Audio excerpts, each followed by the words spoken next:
아멘. 이 시간 오늘 저에게 허락하신 하나님의 말씀 보시도록 하시겠습니다.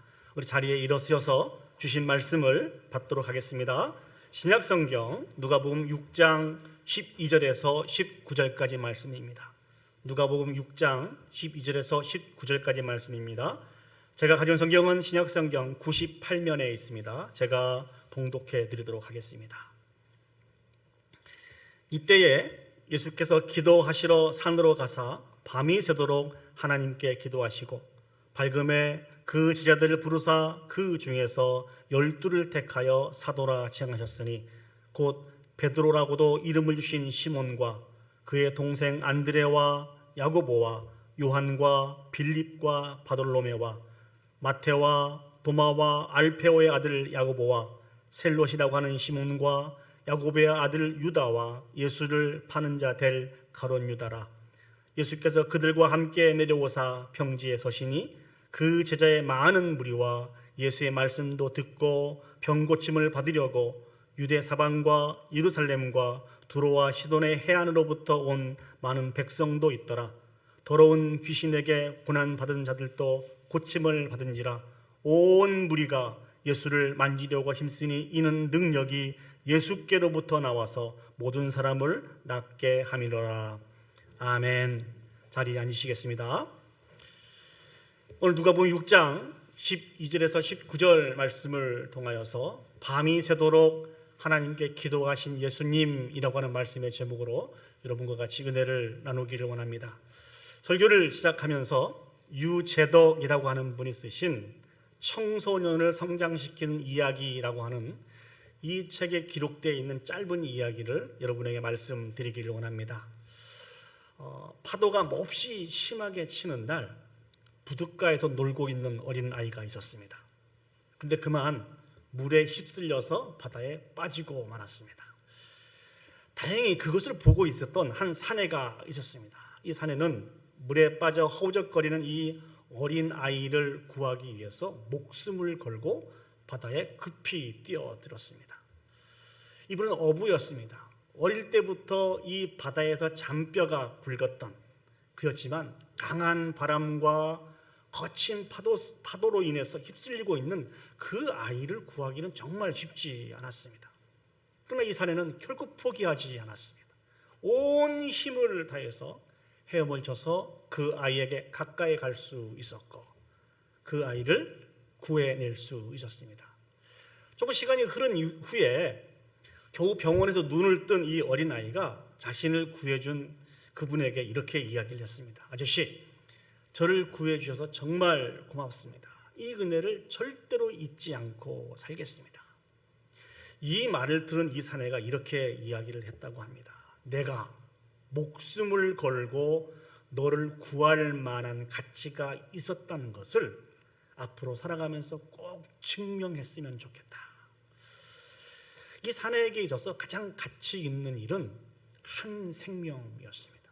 그렇기 때문에 자기의 목숨을 걸고 그 어린 아이를 구원해냈다는 것입니다. 사랑하는 여러분, 여러분에게 한번 질문을 드려보고 싶습니다. 여러분에게 있어서 가장 중요하고 가치 있는 일들은 무엇입니까? 이 질문에 여러분들은 어떻게 답을 하실 수 있겠습니까? 아마 이렇게 질문을 하면은 많은 분들이 개인의 형편에 따라서 여러 가지 일들을 생각을 하게 될 것입니다. 어떤 분들은 오랫동안 마음의 소원을 담으면서 기도하고 간구하고 있는 그 기도의 내용들을 이야기할 것이고, 또 어떤 분들은 지금 내가 만난 이 환경적인 요인들을 가지고 이야기를 하게 될 것입니다. 이 설교를 준비하면서 이런 생각을 한번 해보았어요. 그렇다고 한다면 예수님에게 있어서 가장 중요하고 의미 있는 일들이 무엇일까? 그럼 무엇이라고 생각을 하십니까? 성경은 이 일들의 이러한 질문에 한결같이 같은 목소리를 내고 있습니다.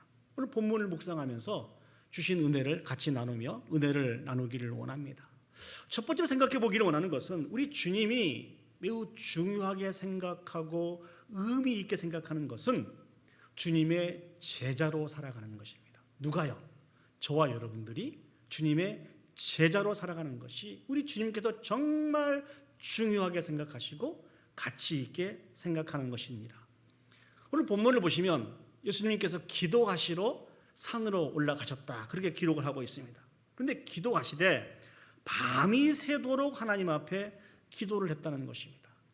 이 말씀이 어떤 의미가 있습니까? 예수님이 기도를 하셨는데 그 기도에 집중해서 온 힘을 다하여서 기도하시다가 날이 새는 새벽을 맞이하게 됐다는 것입니다. 그만큼 지금 예수님이 기도하고 있는 이 기도의 제목이 매우 중요하고 가치 있는 기도인 것을 우리에게 보여주고 있습니다. 도대체 예수님이 어떤 기도를 하셨을까요?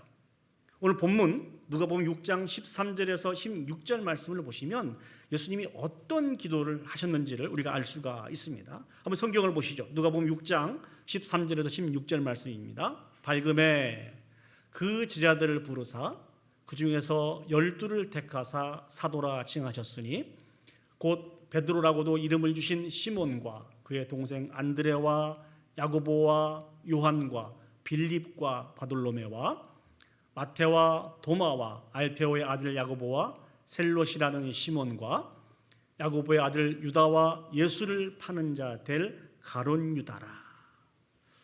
예수님께서 날이 밝자 예수님이 많은 제자들을 불러 모으셨습니다. 이 당시 예수님의 제자가 얼마나 되는지는 모르겠습니다. 아마 많은 제자가 있었던 것 같아요. 그 많은 제자 중에서 12를 구별하여 택하여서 사도라고 하는 이름을 주셨습니다. 사랑하는 여러분, 예수님이 이 사도를 세우는 이 일들이 정말 중요하고 의미 있는 일이기 때문에 날이 새도록 하나님 앞에 집중해서 기도하였던 것입니다. 그렇다고 한다면 이 사도라고 하는 말은 어떤 말이 있습니까? 이 사도라고 하는 이 말은 어떤 사명을 주어서 보냄을 받은 자라고 하는 의미를 가지고 있는 것이 사도입니다. 이 사도의 또 다른 의미는요, 그를 파송한 사람을 대표하고 대리하는 인물이라고 하는 이런 뜻으로 대사라고 하는 이 이름의 뜻을 가지고 있는 것이 바로 이 사도입니다. 다시 말씀드리면 그리스도의 대리자로서 복음을 전하고 교회를 세우고 교회를 다스려가는 사람을 가리켜서 사도라 이렇게 부르고 있습니다. 근데 그 숫자가 몇 명입니까? 그 숫자가 몇 명이에요? 12명입니다. 왜 예수님은 12명의 사람을 사도로 세우셨을까요? 이 12이라고 하는 이 의미는 어떤 의미가 있을까요? 신학 교수이신 우리 김성수 교수님은 이 부분들을 이렇게 해석을 했습니다. 제가 천천히 읽어볼게요. 12라는 수는 이스라엘의 12지파를 염두에 둔 숫자입니다. 이것은 12사도가 이스라엘의 12지파를 형성한 야곱의 12아들, 즉 이스라엘의 12지파의 조상들과 같은 지위와 역할을 감당할 것을 나타내주고 있습니다. 다시 말씀드리면 예수님께서는요, 이 12사도들을 통하여서 새 이스라엘, 눈에 보이는 지역적인 이스라엘이 아니고 예수 그리스도를 구주로 믿고 있는 믿음의 나라를 세우실 것인데, 이 믿음의 나라를 세우는 이 일들에 이 12사도들로 하여금 초석과 같은 역할을 감당할 수 있도록 그들을 세우셨다는 것입니다. 그렇기 때문에 사도를 세운다고 하는 것은 이만큼 중요한 일입니다. 예수님이 밤을 새워서 날이 새기까지 기도하실 만큼 중요한 일이 사도를 세우시는 일이라는 것이죠. 저는 이 말씀을 준비하면서 이런 생각을 해보았습니다. 그러면 어떻게 예수님은 그 많은 사람들 중에서 12명의 사도를 택하시고 선포하셨을까요?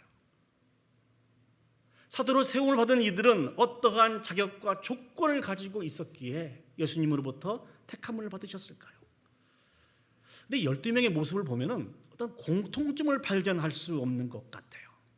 어떤 특별하게 어떤 사도로서 장점을 가지고 있거나 자격이 있거나 조건이 있는 것을 찾아보기가 어렵다는 것입니다.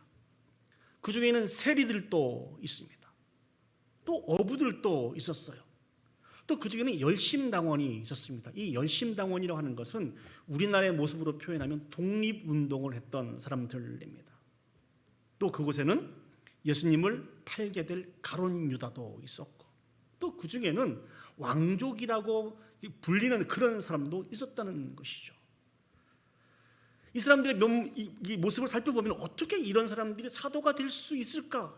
여기에 해당하는 사람들이 더 많이 있었다는 것입니다. 그렇다고 예수님은 이 세상에서 철저하게 힘없고 능력 없는 사람들만 일부러 골라서 사도로 세운 것은 또한 절대 아니라는 것이죠. 그런데 우리가 한 가지 공통점을 찾을 수가 있습니다. 그게 무엇입니까? 그것은 예수님께서 이들을 세우시기 위해서 밤새 기도하시고 세우셨다는 것입니다. 하나님이신 예수님이 당신의 절대적인 주권을 가지고 세운 사람들이라는 것이죠. 부족하고 연약함에도 불구하고 사람들의 눈에는 죄인으로 취급당하는 사람이 있다 할지라도 어찌 보면 눈에 보이는 조건을 따지다 보면은 이 사람들보다 훨씬 조건 좋은 사람들이 많이 있음에도 불구하고 이들을 인정하고 부르시고 세우셨다는 것입니다. 저는 이 설교를 준비하면서 작년에 우리 교회에 있었던 위임식과 임직식을 한번 생각을 해보았습니다. 하나님께서 세우신 그 귀한 일꾼들을 기대하면서 온 교회가 날짜를 발표하고 같이 기도했습니다. 그리고 공동회를 거쳐서 선별을 하고 저희들이 또 임직식을 통하여서 하나님의 귀한 일꾼들을 세웠습니다. 이를 위해서 기도한다고 하는 의미는 어떤 의미가 있습니까? 하나님의 교회에 세워진 귀한 일꾼들은 어떤 사람에게 달려있는 것이 아니고 전적인 하나님의 주권에 해당한다는 것을 저희들이 기억하고 있기 때문에 두렵고 떨리는 마음으로 기도하면서 그 일꾼들을 세웠다는 것입니다. 그런데요, 정말 죄송하게도 저를 비롯해서 세워진 모든 일꾼들을 놓고 볼 때 누구 하나 그 자격이 충분한 사람이 거의 없다는 것입니다. 아니, 한 명도 없었습니다. 다 하나님의 전적인 은혜와 사랑으로 하나님의 주권으로 세워진 사람들이라는 것입니다. 그렇지 않습니까? 그런데 저는 이 말씀을 준비하면서 예수 그리스도 안에 있는 또 다른 우리들의 모습을 한번 생각을 해보았습니다. 왜냐하면 동일한 원리이기 때문에 그렇습니다. 저와 여러분들은 죄악으로 말미암아 하나님의 진노 가운데 멸망받아 마땅한 사람들입니다. 그런 저와 여러분들이 어떻게 구원을 얻게 되었습니까? 어떻게 하나님의 자녀가 되었습니까? 어떻게 하나님의 이름으로 이 땅의 사명자라고 하는 이름으로 살게 되었나요? 우리에게 어떤 의가 있고 어떤 공로가 있어서 그렇게 되었습니까? 우리의 어떤 의와 공로로 말미암아 그렇게 살아가고 있는 것이 아니고 전적인 하나님의 주권과 절대적인 하나님의 은혜와 사랑으로 말미암아 저와 여러분들이 구원을 받게 되었고 하나님의 자녀라고 하는 귀한 이름을 소유하게 되었고 하나님의 영광을 위해서 사명자로 세워졌다고 하는 이 사실들을 우리는 발견할 수 있습니다. 이를 통해서 우리는 두 가지 중요한 원리를 새롭게 발견할 수 있습니다. 그 첫 번째는 무엇인고요? 세움을 받은 우리는 하나님의 인도하심으로 인해서 세워졌다고 하는 이 사실들을 늘 기억해야 된다는 것입니다. 이것이 우리의 믿음입니다. 이것이 우리의 자부심이라는 것이죠. 하나님의 인도하심으로 저와 여러분들이 세워졌습니다. 믿습니까? 우리의 형편과 상관없이 우리를 향한 하나님의 선언은 정말 놀랍습니다. 우리 시편 117편 2절 말씀을 보시죠. 우리에게 향하신 여호와의 인자하심이 크시고 여호와의 진실하심이 영원함이로다. 할렐루야. 우리를 향하신 여호와의 인자하심이, 우리를 향하신 여호와의 진실하심이 크고 놀랍고 위대하다는 것입니다. 사랑하는 여러분, 이 비밀들을 우리는 매 순간순간 기억해야 됩니다. 이와 같은 사실들을 기억할 때 우리는 하나님 앞에 겸손한 마음을 가지고 살아갈 수가 있고요. 이와 같은 사실들을 기억할 때 세상을 향해서는 강하고 담대한 마음으로 주님이 주신 그 사명을 위해서 전진해 나갈 수 있습니다. 이와 같은 사실들을 기억하지 못할 때 우리는 신앙의 우울증에 빠지게 됩니다. 어떤 상황에 처해 있다 할지라도 우리를 향하신 하나님의 진실하심과 인도하심이 크고 놀랍고 위대하다고 하는 이 진리를 꼭 붙들고 살아갈 수 있는 저와 여러분들이 되시기를 예수님의 이름으로 축복합니다. 두 번째는 우리가 동일한 원리로 부름을 받고 세우심을 받은 사람들을 인정하고 존중해야 된다는 것이죠. 좀 쉽게 말씀드리면 나만 이런 사랑을 통해서 세워진 것이 아니고 우리 모든 동역자들이 이러한 귀하고 아름다운 사랑을 통해서 세워졌다고 하는 이 사실들을 인정하고 존중해야 된다는 것입니다. 다른 사람을 인정하는 것, 다른 사람을 존중하는 것, 세상 속에서는 찾아보기가 참 힘들죠. 정치의 어떤 구조나 직장의 구조 속에서는 찾아볼 수 없습니다. 그러나 우리는 동일한 원리로 구원을 받고 세우심을 받은 사람들입니다. 그렇기 때문에 존중해야 된다는 것입니다.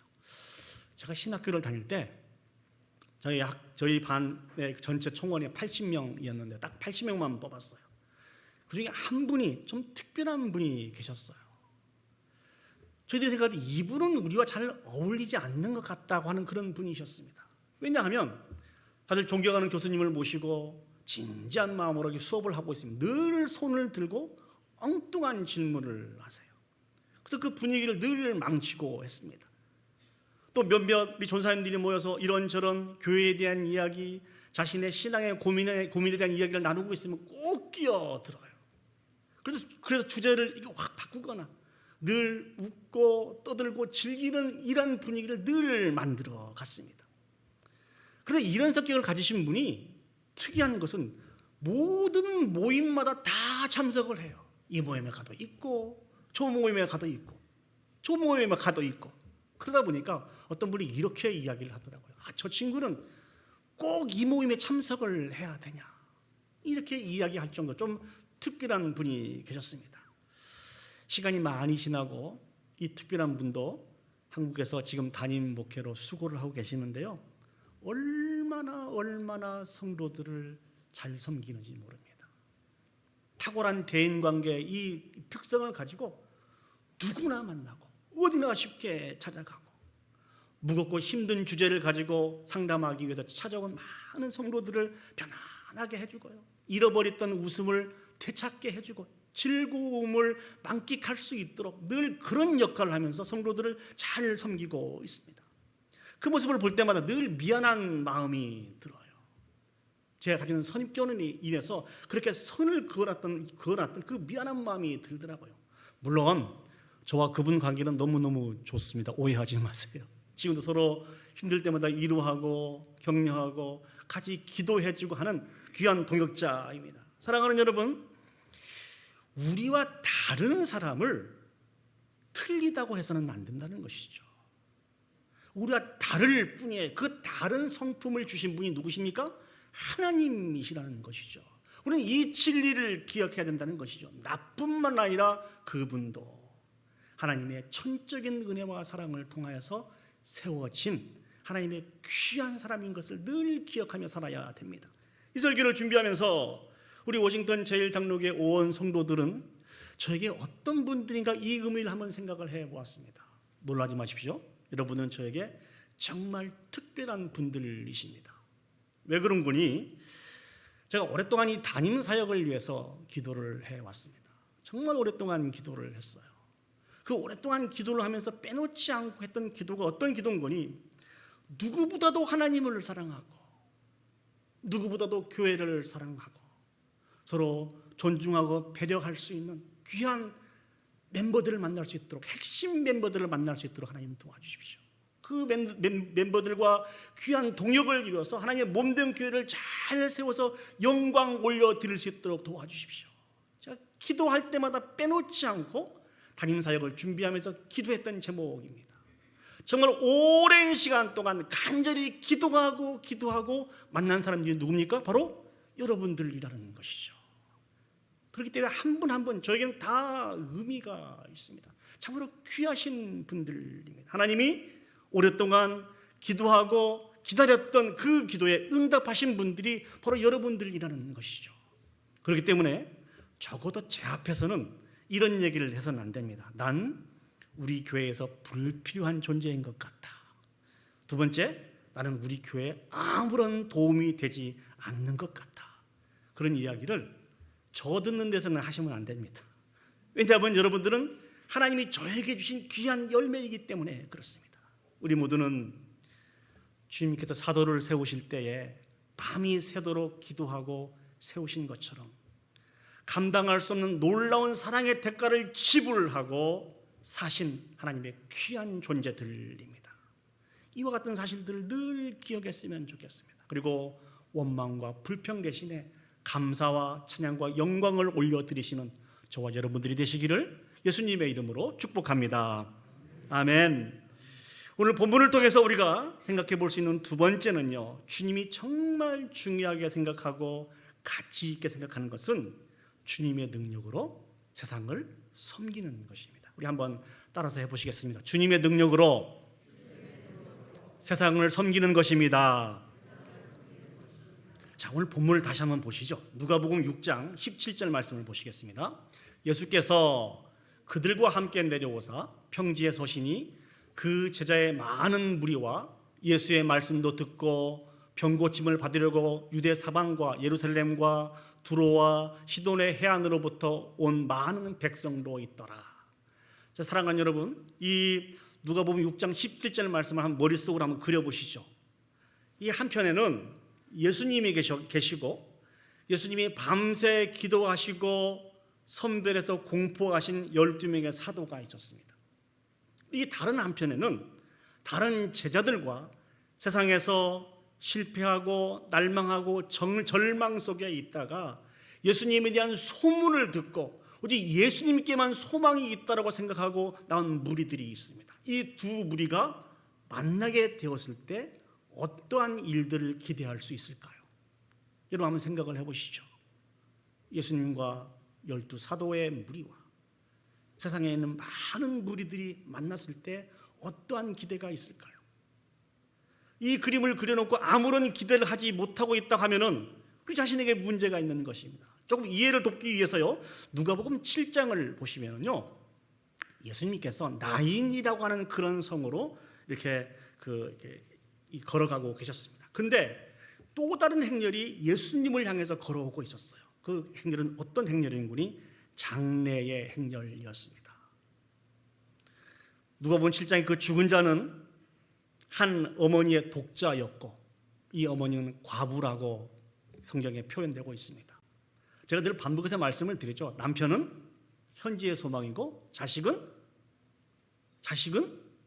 미래의 소망이라고 마치 처음 듣는 것처럼 이렇게 침묵을 지키고 계셔서, 근데 이 어머니는 현재의 소망도 없고 미래의 소망이었던 자기 자식마저도 죽은 소망이 없는 좌절과 절망에 빠져있는 사람이었습니다.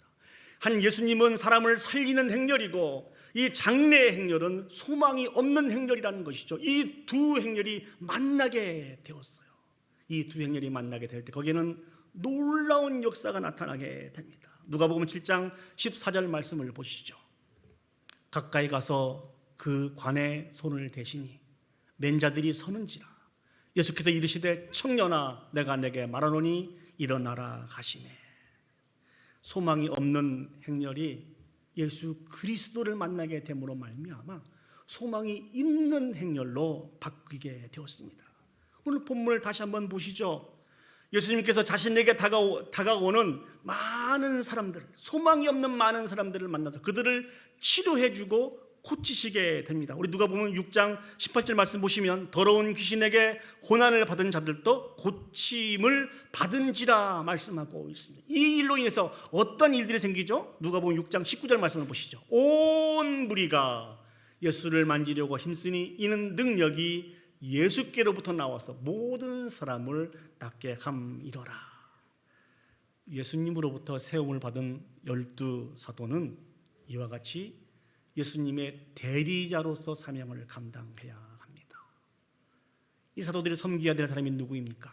자신의 반대편에 있는 무리들, 다른 제자들을 섬겨야 되고요, 예수님에 대해서 소망을 가지고 있지만 철저하게 낭망하며 절망하고 있는 큰 무리들을 섬겨야 됩니다. 뿐만 아니라 아직 예수님에 대한 믿음이 없어서 예수님에 대해서 미워하는 마음이 가득한, 교회를 미워하는 마음이 가득한 세상 사람들을 이 사도들이 섬겨야 된다는 것이죠. 근데 문제는 이거예요. 어떻게 섬길 수 있습니까? 무엇으로 그 힘들고 어려운 일들을 감당할 수 있습니까? 누가복음 6장 19절에 보면 그 비밀이 숨겨져 있습니다. 온 무리가 예수를 만지려고 힘쓰니 이는 능력이 누구에게로부터요? 예수께로부터 나와서 모든 사람을 낫게 함이니라. 모든 능력은 예수님께로 나옵니다. 믿습니까? 아멘. 예수님의 이름이 능력입니다. 예수님의 이름이 권세입니다. 우리도 마찬가지입니다. 우리가 이 땅에서 소망을 가질 수 있는 것은 예수 그리스도의 능력 때문에 소망을 가질 수 있는 것입니다. 나뿐만 아니라 세상에 있는 많은 사람들이 많은 힘들고 어려움 속에서도 유일하게 소망을 가질 수 있는 비결은 예수님의 능력 때문입니다. 하물며 예수님을 알지 못하고 죄악으로 말미암아 죽어가는 그 영혼을 구원하는 이 일들에는 예수님의 능력 외에는 다른 힘과 능력으로는 감당할 수 없는 일입니다. 오직 예수 그리스도의 능력으로만 그 영혼이 예수 그리스도를 만나게 되고 치료를 받게 되고 회복하게 되고 나의 하나님이시고 나의 주님이라고 고백할 수 있는 것입니다. 어떤 생명도 예수 그리스도를만 만나면, 예수 그리스도의 능력을 체험하면, 붙들면 좌절과 절망의 그 모습이 소망의 모습으로 바뀌게 되어 있습니다. 우리는 이 예수님의 능력을 덧입어야 됩니다. 그러기 위해서는 매 순간순간 말씀과 기도의 자리로 나와야 됩니다. 예수님께서는 12사도를 세워주시고 세상에 많은 사람들을 붙여주셨습니다. 동일하게 예수님께서는 저와 여러분들을 세워주시고 우리에게 세상에 많은 영혼들을 허락해 주셨습니다. 이제 우리는 예수님의 능력으로 이 일들을 감당해야 합니다.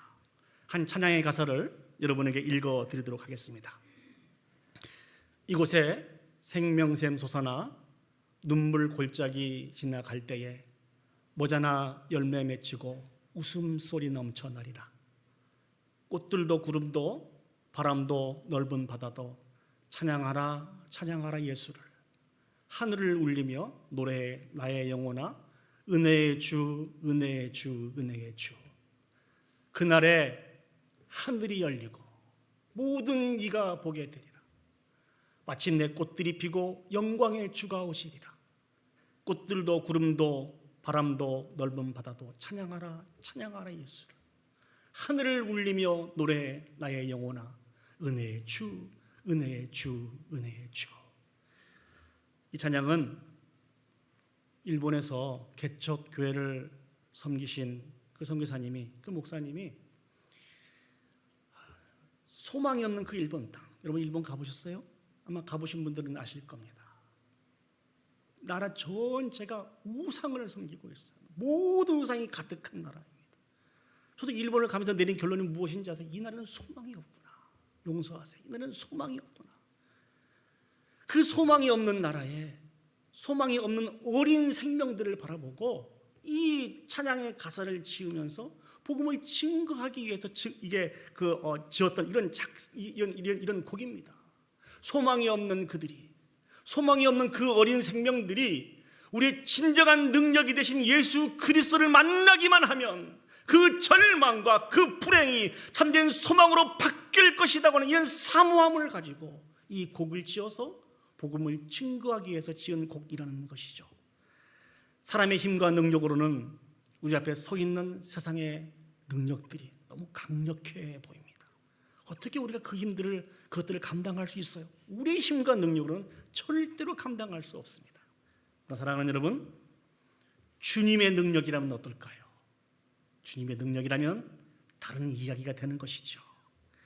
세상의 영혼들을 구원하는 그 일들이나 무리를 돕고 세우는 그 일들이나 주님의 능력이면 충분합니다. 믿습니까? 아멘. 주님의 능력이면 충분합니다. 우리는 이 믿음을 가지고 매 순간순간 예수 그리스도 앞에 나가서 주님이 주신 그 능력과 생의 힘을 덧입어서 이제 세상으로 나가야 됩니다. 이런 삶을 하나님이 중요하게 생각하시고 의미 있게 생각하신다는 것입니다. 말씀을 정리하도록 하겠습니다. 예수님께서 밤이 새도록 기도하셨어요. 그 이유는 12사도를 세우시고 예수님의 대리자로서 그 사명을 맡기시기 위함이었습니다. 저 여러분들은 사도는 아닙니다. 그러나 예수님은 감당할 수 없는 넘치는 은혜와 사랑을 우리에게 베풀어 주셔서 우리를 부르시고 세워주셨습니다. 이게 우리 자존심입니다. 이게 우리 자부심입니다. 이걸 놓치지 마세요. 이 진리를 기억하는 우리는 이제 그 은혜와 사랑을 가지고 세상으로 나아가야 합니다. 그리고 세상을 그리스도께 인도해야 합니다. 우리의 힘과 능력으로는 감당할 수 없으나 주님의 능력이면, 예수님의 능력이면 충분히 감당할 수 있습니다. 주님의 능력으로 이 사명을 잘 감당하여서 정말 부르심에 합당하게 세워져서 모든 영광을 하나님 앞에 올려드릴 수 있는 저와 여러분들이 되시기를 예수님의 이름으로 축복합니다. 아멘. 우리 시간 다 같이 자리에 일어서셔서 아까 저희들이 여러분에게 읽어드렸던 그 찬양을 하나님 앞에 올려드리면서 같이 결단했으면 좋겠습니다. 이곳에 생명샘 솟아나 눈물 골짝 지나갈 때에 모자나 열매 맺히고 웃음소리 넘쳐나리. 그날에 하늘이 열리고 모든 이가 보게 되리라. 마침내 꽃들이 피고 영광의 주가 오시리라. 주님의 능력으로 우리를 사용해서 척박한 땅, 황무한 땅을 이렇게 세워가시겠다고 주님께서 약속해 주고 계십니다. 주님, 내가 여기 있습니다. 나를 사용하여 주십시오. 나를 통하여 놀라운 역사가 나타나게 해주십시오. 이런 사모한 마음으로, 결단하는 마음으로 이 찬양 하나님 앞에 올려드리도록 하겠습니다.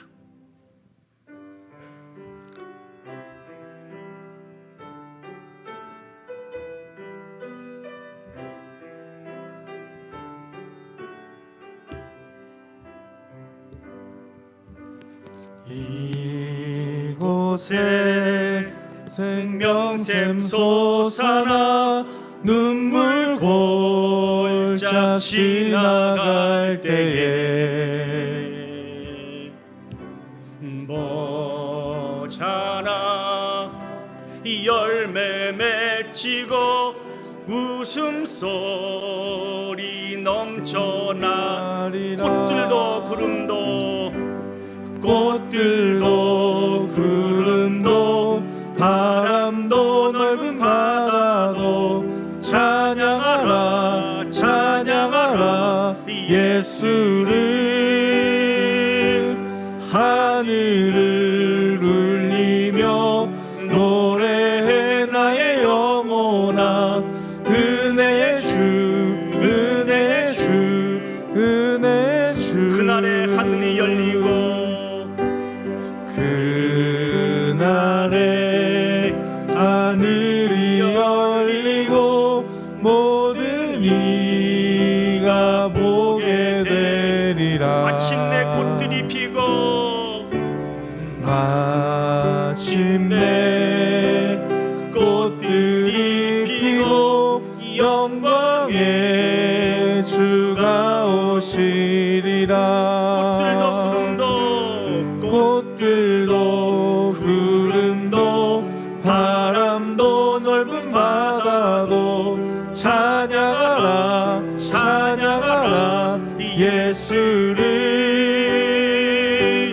하늘을 울리며 노래해 나의 영혼아. 은혜의 주 은혜의 주 다시 한번 찬양하겠습니다.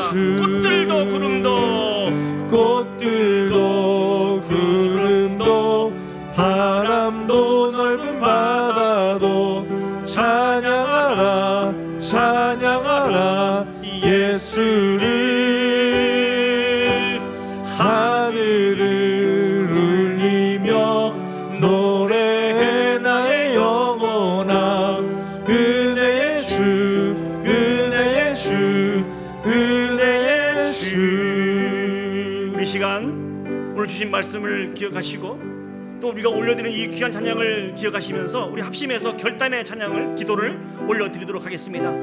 저와 여러분들은 감당할 수 없는 넘치는 하나님의 은혜와 사랑으로 세워진 자입니다. 이것이 우리의 자부심입니다. 이 사실들을 매 순간순간 기억하고 원망과 불평을 다 제하여 버리고 매 순간순간 감사와 찬양과 영광을 올려드릴 수 있는 복 있는 인생을 살아가는 우리 자신이 되게 해달라고 그렇게 기도했으면 좋겠습니다. 우리 두 번째 기도할 것은 우리는 세상으로 보내진 자들입니다. 그러나 덜렁 우리만 보내진 자가 아니고 예수 그리스도의 능력과 함께 세상에 보내진 자입니다.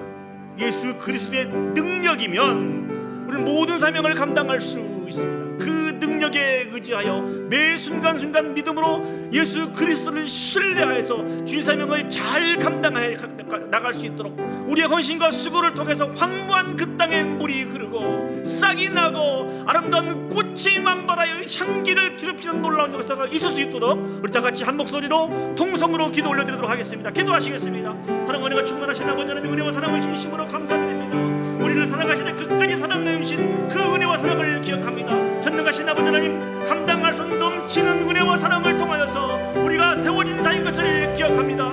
이것이 우리의 자부심이고 이것이 우리의 믿음인 것을 저희들이 기억합니다. 전능하신 아버지 하나님 은혜를 베풀어 주시옵소서.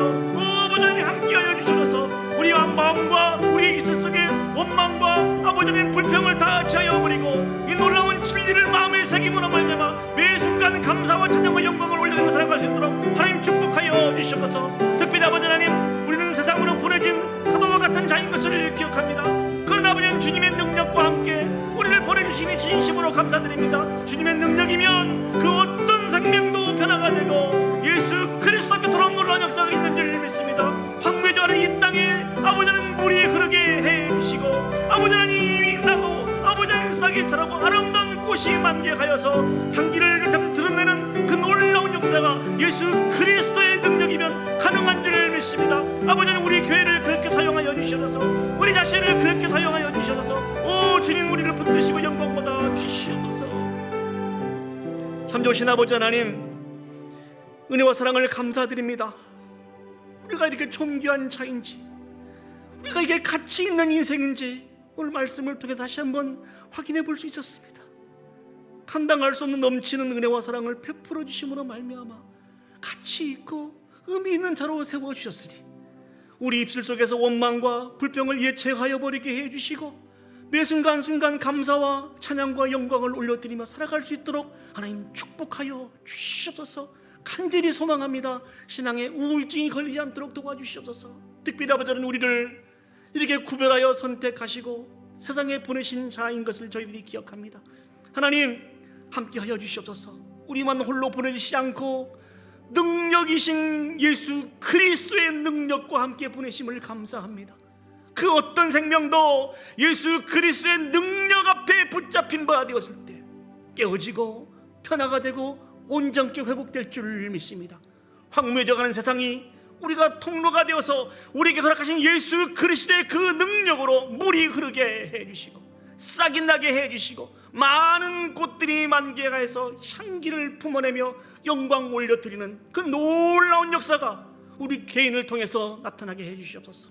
우리 가정을 통해서 나타나게 해주시옵소서. 특별히 우리 몸된 교회를 통해서 나타나서 모든 영광을 하나님 앞에 올려드림으로 하나님의 진실로 중요하고 가치 있게 생각하는 그런 개인, 가정, 교회가 되어줄 수 있도록 축복하여 주시옵소서.